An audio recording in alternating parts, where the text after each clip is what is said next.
रडा लागले. जायला बंद केल्यापासून बांधल्यापासून हे सुधारलं बघा. ही खात होती लय, याला तरी उन्हात ठेवा लागणार आहे. तर चला, सकाळचे वाजलेत 7:45. हे सगळं पसारा आवरेस्तोवर इतके उशीर लागते ना, खूप उशीर. तर तुम्हाला सांगू, गंगूची दोन्ही पिल्लं दाखवते. गंगूच येते तोंडात. संगूची ही काल दाखवायचं झालंच नाही. हे दोन मस्त पिल्लेत, जसं जन्मले तसं उठून पळतात मस्त. आणि ह्यांना दूध सरत नाही ना, जास्तीचं दूध झालं की मग ह्यांना अशी डिसेंट्री लागते. त्यामुळं मग काय करावं लागतंय, एक 8 दिवस तर काढावं लागेल नाही हो. कारण ह्यांना दूध सरत नाही. काढा घे, तोच तर लकीचा खाली पडलेला वेस्टेज जाऊ दे ना. ती पण लकीचं पोट भरते. लकी मनूचं इतकं पिवळं जर तर दूध आहे ना, कारण की हे सध्या चिकाचं दूध आहे. जसं म्हशीचं चिकाचं दूध. आणि इतकी शानी आहे ना हे संगू, दूध काढोस तर गप चूप उभारते. पिडत नाही, पळत नाही, लात मारत नाही, काहीच नाही.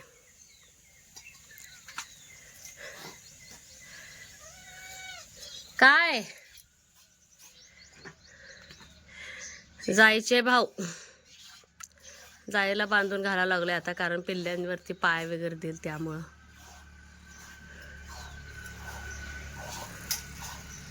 बरोबर, आंघोळ करून या. आंघोळ आज परी म्हटले की देवपूजा ती करणार आहे. सगळी फुलं बिलं काय काय करणार आहे काम आहे ते, ती करायची आज देवपूजा. बस की गप उभारते हो, हे गप उभारते. चलो, सगळ्यांना मकर संक्रांतीच्या खूप साऱ्या शुभेच्छा. चला, ह्याला दररोज जावं लागते परो, सांगू येईल बाहेर. चला, थोडं काढलोय आपण. जरा आता पांढरा दिसायला लागला बघा, चिकाचा दूध संपला असं. जरा आता पिवळं जर दूध असायचं. कुठं गेला की काम आहे, रात्रीच घातलंय त्याला. नको राहू दे, मग असे पिऊन गेलाय, परत घालू त्याला. मांजरा घालूया. नमस्ते, मी अश्विन. SMS सिस्टर चॅनलमध्ये आपलं सर्वांचं खूप खूप स्वागत आहे. तर आता बघा, सकाळचे 8:15 वाजले. तर एक करेपर्यंत सगळं उशीर होतं. आणि सगळ्यांना मकर संक्रांतीच्या खूप साऱ्या शुभेच्छा. आणि दुसरी गोष्ट, आज एकादशी पण आलेली. असं कधीच होत नाही की मकर संक्रांतीला एकादश आले. हां, दिवाळीमध्ये आणि वसुबारस जेव्हा असतं ना, तेव्हा मात्र कायमचं बारशेला एकादशी असते. पण काय माहिती, ह्या वर्षी संक्रांतीला ना बऱ्याच बायकांची एकादश असते. तर त्यांना आज काय पुरणपोळी वगैरे खाता येत नाही. आणि विशेष म्हणजे जे आपलं विड्याचं आहे ना आपली पूजा, तर पूजा तर ती आज मांडावीच लागते. पण आता ज्याची एकादश आहे त्यांनी साबुदाणा दाखवायचा. आणि सगळ्यांचंच एकादश असते घरात असं काही नाही. पण पुरणपोळी स्वयंपाक जर इतर सदस्य असेल तर करता येतो, पण त्या महिलेला खाता येत नाही. आता आमच्या इथं काल शेजारी आमच्या घराच्या समोर एक शेत आहे बघा, त्या आत्या आलेल्या मला काल बोलायला. त्यांच्या घरात छोटी पिल्ल्यापासून ते मोठ्यापर्यंत, म्हणजे A to Z म्हटलं तर चालेल, सगळेच एकादशी करतात. ते मला बोलत होते की अश्विनी आता करायचं काय करायचं, आता साबुदाणा भिजत घालायचं आणि साबुदाणाच हे करायचं. आणि विड्याला सुद्धा साबुदाणा दाखवा म्हटलं. आता सणा दिवशीच आलाय म्हटल्यानंतर काय करता येत नाही. वाटलंच बारस आहे, दुसऱ्या दिवशी बारस सोडायला तुम्ही पुरणपोळी करा, सगळ्याला जर आवडत असेल तर. माळकऱ्यांच्या घरी सगळ्यांनाच पुरणपोळी आवडत असते. तर चला, देवपूजा तर आज परिबाई करणार आहे, त्यामुळे देवपूजाच काही इतकं नाही आहे. आणि विड्याची पूजा मी परत स्वयंपाक झाल्यानंतरच मग मी मांडणार आहे. आधी स्वयंपाक करून घेणार. आणि डाळ आपली ऑलरेडी शिजलेली आहे. कटाच्या आमटीसाठी ना आणखीन एकदा म्हणजे घट्टपणा येण्यासाठी छान याला शिजवून घेते. पुरणपोळीचा पण स्वयंपाक पूर्ण ना एका जागी बसून चुलीवरतीच करणार आहे. तर असं जे ठोक मला साहित्य लागते का सगळं असं आणठवले.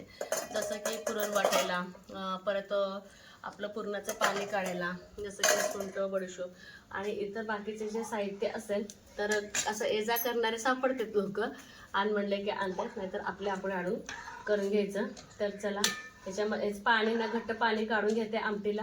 जितकं घट्ट पाणी तितकं छान आमटी होते. आणि विशेष म्हणजे मी परीच खाणार आहे आमटी. त्यांना सईला बिलकुल आवडत नाही आमटी अजिबात. तर चला, तर पटापट ना पुरणाला चटका मारून पण घेते. गुळ वगैरे सगळं मी फोडून घेतलंय. आपले ना एकदम मस्त शिजले. डाळ शिजली का मग काय इतकं टेन्शन येत नाही. आंघोळ करताना कोण गाणं म्हणतंय का? इतक्या सुंदर आपल्या पुरणपोळी होत आहेत ना, खूप सुंदर अशा पुरणपोळी होत आहेत. तर एकदम मस्त वाटतंय आणि क्लिअर झालं. तर 3च्या नंतरच विडा पुजायचा आहे. बरं झालं म्हटलं माझ्यासाठी तर चांगली गोष्ट आहे. अगदी सावकाश असं मग मला ना आवरायला घ्यायला बरं पडतंय. खूप असं गडबड वगैरे चालत नाही. अशी मी खूप लवकर गडबड करून आवरणारी आहे. पण आता कसं प्रेग्नन्सीमुळं दमवा थकवा खूप येतोय मला, त्यामुळं. आणि असंही चपातीचं वगैरे मी ना मळून घेतलेलंच आहे. झालं किती 4च तर पोळ्या करायच्या होत्या आणि नैवेद्याला 2 करायचे, 2-3 नैवेद्याला आणि गावात देवाला वगैरे असं काही. मग झालं. तर 3च्या नंतरच विडा पूजायचं म्हटलं, नंतर अगदी टेन्शन मुक्त मी झालेली आहे. तर काही कन्फ्यूज होण्यासारख्या गोष्टी असतात. घरात मोठी माणसं नसलं की आपण काय करतो, पटकन असं कुठलं काही बघत नाही, त्यामुळं टेन्शन. नाहीतर इतकं टेन्शन येत नाही. आई वगैरे असते ना, मग त्या आधी कॅलेंडर वगैरे तर टुमटुमी छान असे ना पुरणपोळी व्हायला लागले. जे जाताना आई ना डाळ दळले होते ना आपल्या दिवशी घरची, तर त्या डाळीचे ना पुरणपोळ्या झाल्या. हे बघा मस्त असा ना टुमटुमीत असे ना आपल्या पुरणपोळ्या व्हायला लागल्या, एकदम भारी. तर चला बनवून घेते पटापट. खूप छान अशी देवपूजा केली व उंबरठा पूजन कर अगरबत्ती लावून इतर रांगोळी काढली. माझी नाही तर रांगोळी कशी आली आहे ती नक्की कमेंटमध्ये सांगा. माझी देवपूजा झाली आणि आई काय करते ते बघूया आपण. आईच्या पण इथं पोळ्या झाल्या आणि आता चपाती करते. आई रांगोळी कशी आली? खूप छान. फक्त मी फोटोतच बघितल्या, आणखीन काय उठून बघितलं नाही, कारण की परी मला फोटो काढून दाखवली होती ना, तर एकदम भारी मस्तच काढले पिलो. त्याला पण काढायला किती मेहनत लागते माहिती. दुपारचे बघा 3:15 झालेत आणि मी छान अशी तयार झाले आणि नैवेद्याचं पण इथं करून ठेवले. आणि जे काय आमच्या कुलदेवत ग्रामदेवत आहे दोन्ही जवळच आहे, दोघांना पण नैवेद्य दाखवून झाले. आणि जी साडी मला गिफ्ट आलेली होती, मला वाटलं फुगत्या बिकत्या काय, अजिबात फुगले नाही किंवा निराकरला वगैरे त्रास वगैरे काही झालेलं नाहीये. आणि ब्लाऊजचं मला खूप टेन्शन आलं होतं. ब्लाऊज माझ्या शेवटी जावेनं शिवून दिलेलं आहे, अगदी मस्त असं शिवून दिलेलं आहे. आज सकाळी त्या आणून दिल्या आणि मी अशी छान अशी तयार झाले.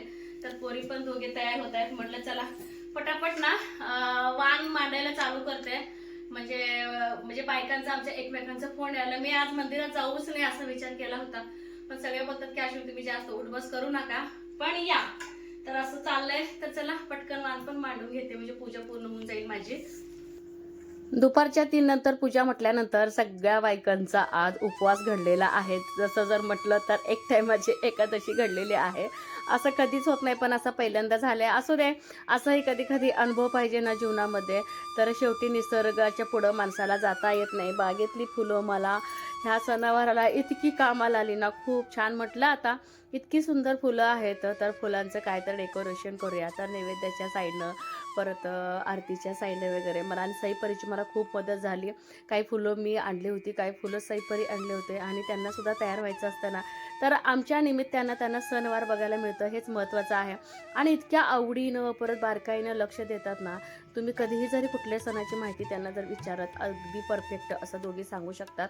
तर अशा पद्धतीनं मी माझं वाण नवाचा मांडलेला आहे आणि अशा पद्धतीने डेकोरेट करण्याचा प्रयत्न केला आहे. अगदी घरच्या फुलांचं इतकं सुवास घरामध्ये छान दरवळत होता ना. त्यात परीला ना सणावारला धूप पाहिजेल असते. आई अगरबत्ती नको लावत जाऊ, सणावारला धूप लावत जा, कारण की तिला काय माहिती, मला माहीत नाही, पण धूप इतकं आवडतं ना तिला लावायला. खूप म्हणजे खूप धूप आवडते तिला सणावार. माझं राहिलं, ह्या दोघेच तयार व्हायला लागल्यात.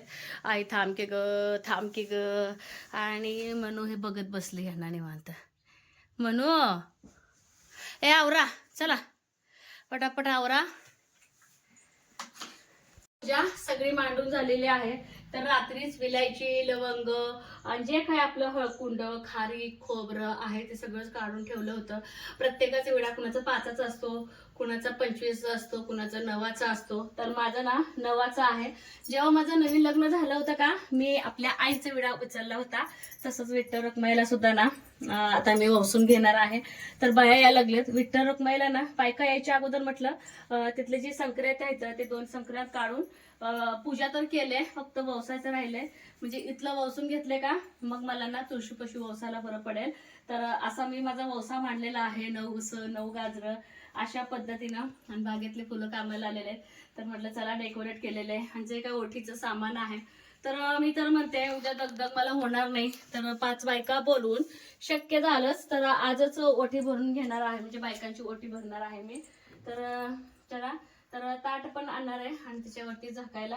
आणि आपलं विठ्ठल रखमाईला लागलंच मी ओसून पण घेते, म्हणजे एकदम म्हणजे इतकं छान फ्रेश वाटायला लागलं ना मला, खूप म्हणजे खूप मस्त. आणि पूजा कशी मांडली हे मात्र सांगायला अजिबात विसरू नका बरं का. तिळगुळ घे गोड बोर, तुला धर. तिळगुळ घे गोड बोर, बायका असतात म्हटलं पूर्ण द्यावं. गोड गोड गोड. आई यावेळेस दुपारी आले ना. दरवर्षी नसतं असं, तोच बसते इथं. तोपर्यंत आपण 1:30-2 पर्यंत. माझं एक प्रेग्नेन्सी आहे, तुम्ही का वाकडं चाला लागलाय? हा काय झाले? पडा पडा, एकदाच पडा. द्या घ्या गोड बोला. तर माझं पण ते देते तुला. हो तर ना विठ्ठल रखमाईला तर मी ओवासले होते आणि तुळशीला पण मला ओवासायचं राहिलं होतं. आणि माझ्या सगळ्या जावा आल्या होत्या, सगळे एकत्र मिळून जायचं असं ठरलं होतं. आणि पुढे पुढे जसजशी घरं येतील तसं एकमेकांना फोन करून तयार व्हायला सांगितलं होतं. आणि मला परिचयाची खरंच आज भयंकर मदत झालेली, इतकी छान मदत झाली ना, अक्षरशः खूप दमवा थकवा आलेला होता. तर ह्या सगळ्या त्यांच्या तुळशीला वसून आलेल्या होत्या. म्हटलं चला माझ्या तुळशीचं वसून म्हणजे वसायचं माझं राहिलेलं होतं, तर वसून ना सगळ्या बायका एकत्र बसून खाली आम्ही ओसणार आहे. फक्त प्रॉब्लेम इतकंच आहे की ओवसताना काय म्हणायचं हेच लक्षात राहत नाही. आता तुम्हीच कमेंट करून सांगा योग्य काय म्हणायचं ते. काय करू मला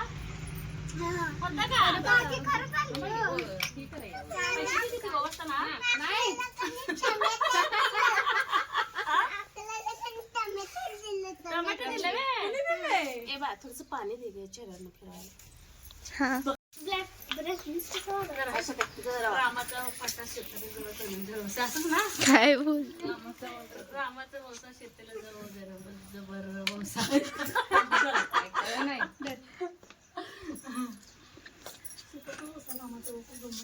काके झाले पिंक भाजी. प्राचीला लय झालं लय सगळी चांगली सगळं ग्लो वाढला. काय काकीला बोलता येईना. सीतेचा वंसा रामाचा वंसा जन्मोजन्म राहू दे. जन्मोजन्म काहीतरी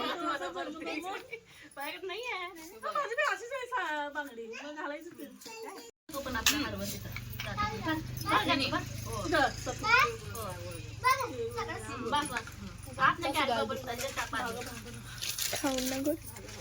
किती खाल्लं तरी 4 दाणे.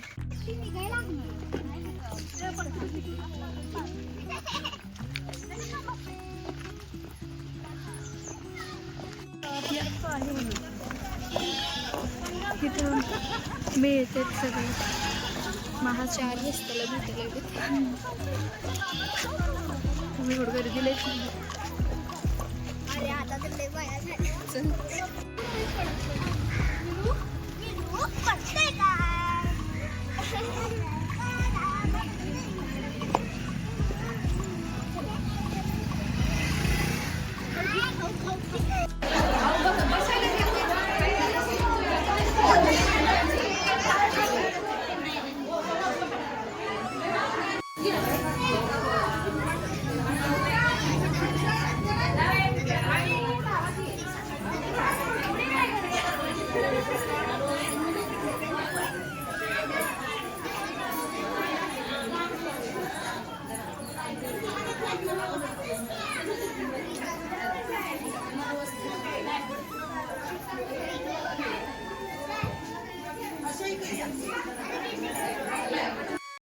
आज कुंभ राशी मकर राशीमध्ये प्रवेश ना दुपारच्या 3 नंतर केल्यामुळं एकच गडबड उठली होती बायकांची आणि एक प्रकारचा बायकांना आरामच झाला.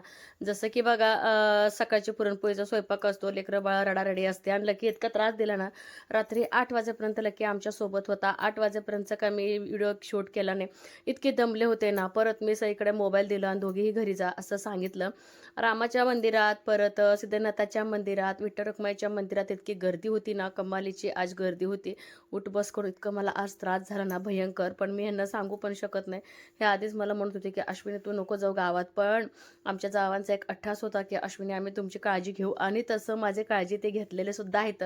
विठ्ठल रखुमाईच्या मंदिरामध्ये ना तिथं संक्रांती बदलली, म्हणजे माझी देवाला देवाची मला, परत नाथबाबाच्या मंदिरात बदललं, परत एकमेकांनी आम्ही जावा पण बदललं, तिळगुळ घ्या गुडगुड बोला, इतकं सुंदर क्षण होतं ना. ह्या गल्लीबळत ना त्या गल्लीबळत सगळ्यांच्या घरी ना लागलंच. आम्ही वट्या पण संध्याकाळी भरून घेतलं. म्हटलं संध्याकाळी कोणाचा स्वयंपाक नाही आहे, फिरायचं तर कधी फिरायचं संध्याकाळच्या वेळेस. असं पहिल्यांदाच संक्रांत आलेली आहे की संध्याकाळच्या वेळेस आम्ही सगळ्यांच्या घरी असं हळदी कुंकवाला परत वट्या भरायला आम्ही फिरतोय. तर खूप छान आजचा दिवस गेला आमचा संक्रांतीचा. तर दरवेळेस दिवसा असताना आपलं पूर्ण दिवसभर कधी पण तुम्ही जा वौसाला, जसं काम होईल बायकांचं तसं फिरतात. पण आज 3च्या नंतर म्हटल्यानंतर अख्खं गाव पिंजून आलेलं आमच्या इथे. तर इतकी गर्दी झाली होती ना गावात, सगळ्या बायकांमुळे असं आमच्या गावात छान असं सुंदर वातावरण झालेलं होतं. कुणा धराव आम्ही ह्यांना धरतो, इकडं धरावं लागतंय.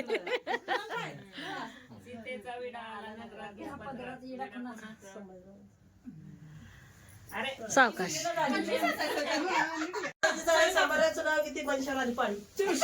घ्या आता, तुम्ही सांगता लोकाला.